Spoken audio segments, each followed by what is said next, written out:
Ready to become a master negotiator and a persuasion pro, especially when it comes to sales?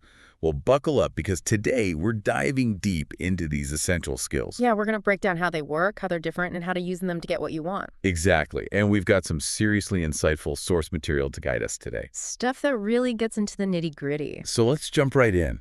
First things first. Yeah. What exactly are negotiation and persuasion?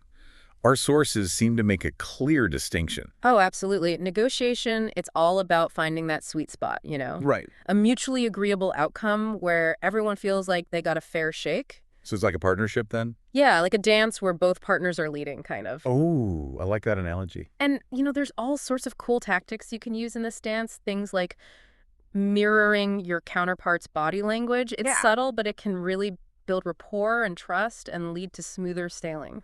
Fascinating. But what about persuasion? Where does that fit in? Persuasion, that's more about guiding someone towards a particular belief or action. It's about influence.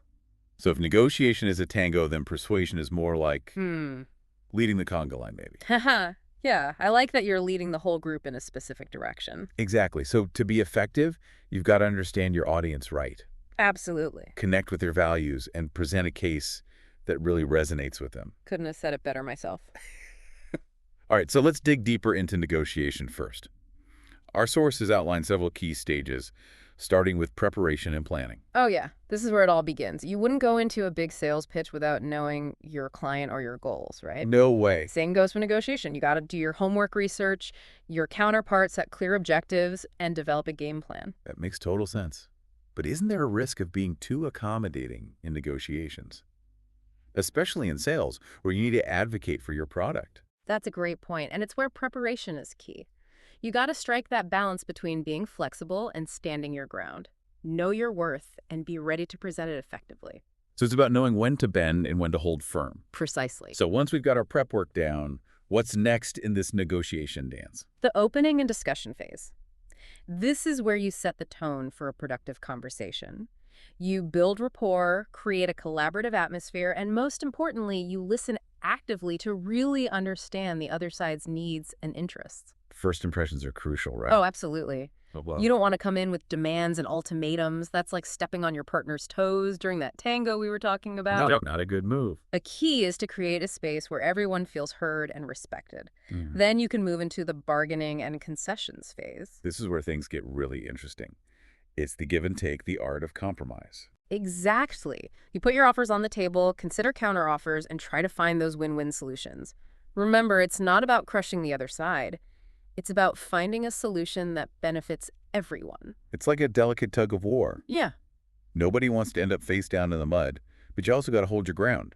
Perfect analogy. And once you've found that balance, you move into the closing and agreement stage. The finish line. Not quite. Think of it more like signing the contract. This is where you solidify the terms, make sure everything's a crystal clear, and everyone understands their roles and responsibilities. But even with a signed contract, things can fall apart later, right? They can, and that's why our sources emphasize the importance of confirming commitment.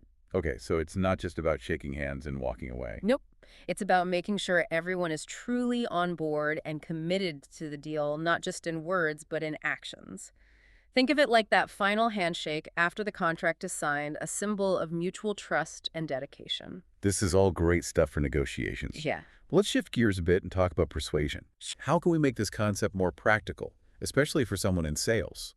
Well, persuasion is all about influence. And in sales, you're constantly trying to influence people. Let's say you're selling a new software program. You wouldn't just rattle off a list of features. You'd tie those features directly to your client's needs, showing them how it can solve their problems, make their lives easier, or boost their bottom line. It's about painting a picture of how their business could thrive with your product. Precisely. And the cool thing is you can tailor your approach to each individual client. Some people are persuaded by logic and data, others by emotion or social proof.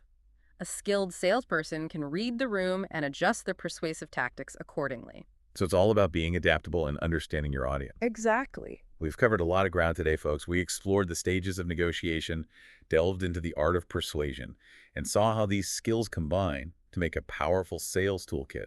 And the best part is these are skills you can develop and refine with practice.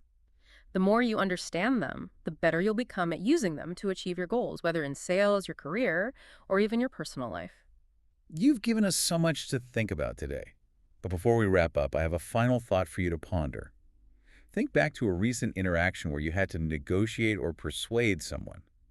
How would you approach it differently now, armed with all this new knowledge? Yeah. Let that question simmer, and until next time, keep those brains buzzing. See you next time.